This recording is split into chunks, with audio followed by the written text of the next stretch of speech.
Hemant cabinet की बैठक हुई। बैठक में 26 महत्वपूर्ण प्रस्तावों को मंजूरी दी गई, लेकिन सबसे जिस प्रस्ताव की चर्चा है युवाओं के बीच वो जेएसएससी में नई नियमावली का निर्माण है। इसके अलावा भी कई महत्वपूर्ण प्रस्तावों को मंजूरी दी गई है। ज्यादा जानकारी के लिए इस वक्त मदन है हमारे साथ, मदन से बात करेंगे।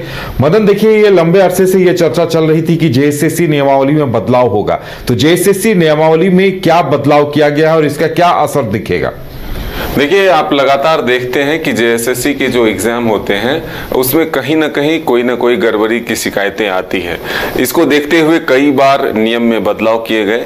मुख्य रूप से अगर आप देखें तो स्नातक स्तरीय जो परीक्षाएं हैं जो जेएसएससी के माध्यम से लिए जाते हैं उसको लेकर के अब नियमावली में संशोधन किया गया। 2015 नियमावली में संशोधन हुआ और इसमें महत्वपूर्ण ये है कि पहले ये बाध्यता की गई थी कि आप 3 लाख छात्र हो या 6 लाख छात्र हो, एक दिन में ही आपको तमाम छात्रों के परीक्षा लेने हैं, चाहे उसके लिए आपको जैसी भी व्यवस्था करना हो।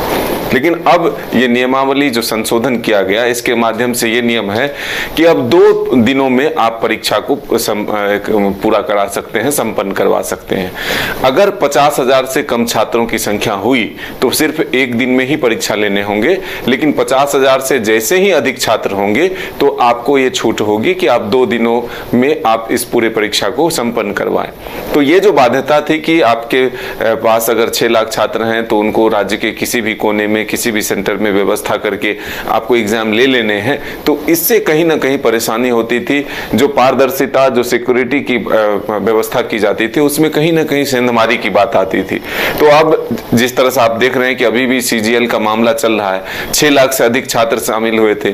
कई तरह की डिजिटल लॉक की व्यवस्था किए गए थे, प्रश्न पत्र को उसके माध्यम से भेजा गया था कि कहीं भी बीच में गायब ना हो, प्रश्न पत्र लीक ना हो। लेकिन उसके बाद भी आरोप प्रत्यारोप का दौर है, उसमें अभी सीआईडी जांच चल रहे हैं। 11 लोगों को जेल भेजा जा चुका है, चार्जशीट दायर हो चुका है 13 लोगों को।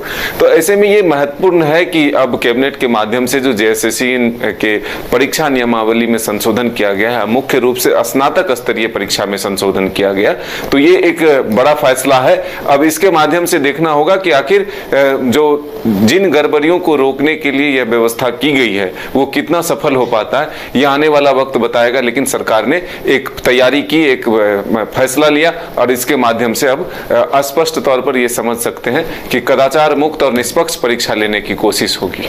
बिल्कुल मदन, इसके साथ अगर दूसरे निर्णयों की बात की जाए तो देखिए, एक निर्णय है कि हिंदू न्याय बोर्ड को 3 करोड़ रुपए हर साल मिलेंगे। इसके साथ साथ एक पुंदाग से एक 141 करोड़ के रिंग रोड को भी मंजूरी दी गई है और उसका सीधा असर राजधानी रांची पर भी पड़ेगा। देखिए, राजधानी रांची को जाम मुक्त बनाने को लेकर के भी सरकार लगातार प्रयासरत है।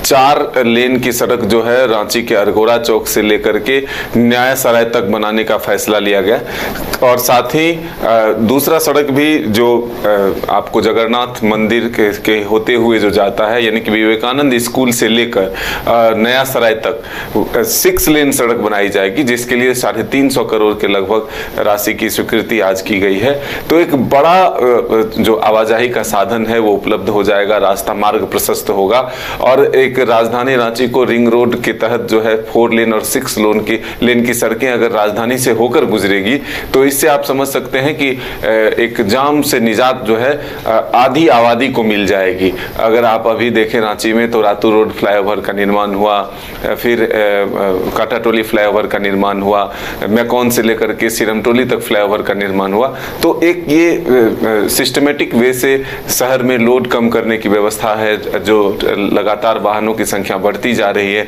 ऐसे में लोग कम समय में अधिक दूरी को तय करें, शहर में वाहनों की उतनी भीड़ सड़क पर ना दिखे, ये व्यवस्था की गई है। साथ ही स्मार्ट सिटी में बनने वाले ताज होटल की ऊंचाई और चौड़ाई को भी बढ़ाने का फैसला लिया गया है। और भी कई जिलों में सड़क के सौंदर्यीकरण, उसके चौड़ीकरण, उसके मरम्मतीकरण को लेकर के फैसले लिए गए। तो ये हम कह सकते हैं कि सरकार के द्वारा आज कैबिनेट के माध्यम से कई महत्वपूर्ण फैसले हैं जो राज्य के विकास के लिए एक रास्ता तय करेगा, एक मार्ग तय करेगा और उससे तीव्र गति में विकास के काम को आगे बढ़ाया जा सकता है। चलिए, तो अब देखने वाली बात यह होगी कि कैबिनेट में जिन प्रस्तावों को मंजूरी दी गई है उन पर कितनी जल्दी काम शुरू होता है और कितनी जल्दी वो योजनाएं जमीन पर उतरती हैं।